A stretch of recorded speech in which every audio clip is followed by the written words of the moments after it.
1 year ago, I was celebrating the final day of 2024.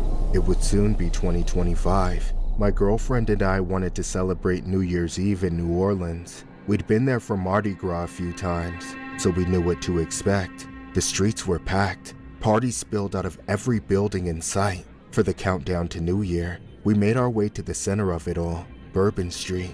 We were as drunk as anyone there. The crowd was electric, almost overwhelming, but it felt so worth it just to be a part of something so amazing. As we counted down the last fleeting seconds of 2024, the energy amplified beyond belief. There was cheering and chanting, phones and cameras everywhere trying to capture the final moments of what had been one hell of a year. Finally, the clock struck midnight, and 2025 was here. Fireworks erupted from all directions and exploded overhead. As I leaned over to give my girlfriend a kiss, our moment was cut short by a sudden shift in the air. The cheers turned to shouting, then screaming. The year was less than a minute old, yet something was already wrong. If the crowd hadn't been so dense, we might have seen it sooner. Over my girlfriend's shoulder, I saw the first of many sights from that night which still haunt me. The crowd of people on the sidewalk behind her were panicking as a pickup truck plowed through them. Acting on pure instinct, I grabbed my girlfriend and jumped out of the way. We fell through the air as the truck flew past us. I held onto her as tight as I could, but just before I hit the ground, I felt her slip out of my hands. After landing on the ground, I immediately looked back at her, but she wasn't there. Her body was tumbling across the pavement, and that's when I realized the truck had hit her. It continued down the street, running over person after person in a mindless rampage. Then it stopped and began to turn around. It wasn't safe to go back on the street, but I couldn't leave her there. I had to get her out of the way before the truck came back to hit her again. I scrambled to my feet and ran to her, but the closer I got, the more I could see the extent of what had been done. Her clothes and skin were shredded. Her arms and legs slumped like a rag doll. Her face was looking up, right at me. Her neck was broken. I'll never forget the expression stuck on her face. That dull, confused shock, like she didn't even have a second to realize what was going on or even feel pain.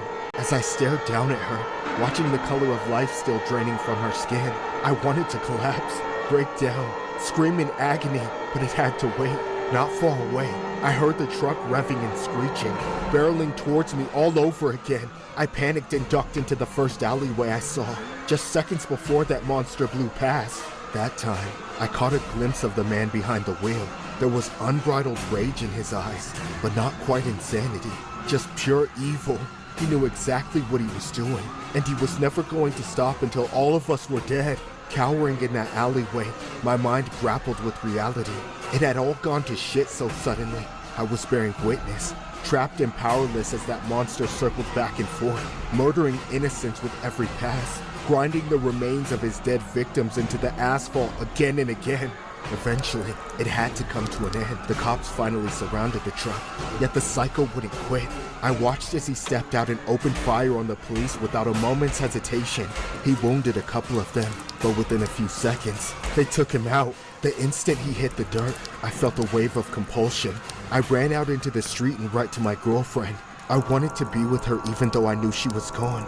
Looking back though, seeing her again after she had been run over so many more times was probably a mistake. In the aftermath, I was inconsolable, convinced it should have been me that died, not her. I should have just shoved her out of the way instead of trying to save myself too.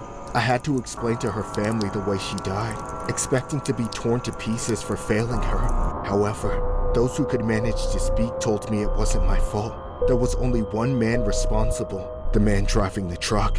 His name was Shamsuddin Jabbar. The police found a terrorist flag in his truck, as well as several videos he posted just before the attack. In them, he pled his allegiance to that evil cause, plainly stating what he planned to do. In the end, over a dozen people were killed that night, and many more suffered life-altering injuries. The funeral for my girlfriend was held a week later. Today, as New Year's Eve approaches once more, these memories have resurfaced, as crystal clear and painful as the day they were carved into me. If it is even possible to celebrate New Year's Eve at this point, I will be doing it alone. On January 1st of 2025, at around 3:15 a.m., Shamsuddin Jabbar, a 42-year-old American man, drove a pickup truck into a crowd on Bourbon Street in New Orleans, Louisiana, then exited the truck and engaged in a shootout with police before being fatally taken out. 14 victims were killed, plus the perpetrator, and at least 57 others were injured, including 2 police officers. The attack occurred during New Year's celebrations in the city, which was scheduled to host the 2025 Sugar Bowl later that day. The assailant, Shamsuddin Jabbar, was an American-born resident of Houston, Texas. An ISIS flag was found in the truck. It was stated that Jabbar had been inspired by ISIS. Jabbar had allegedly posted videos pledging his allegiance to ISIS in the hours before the attack.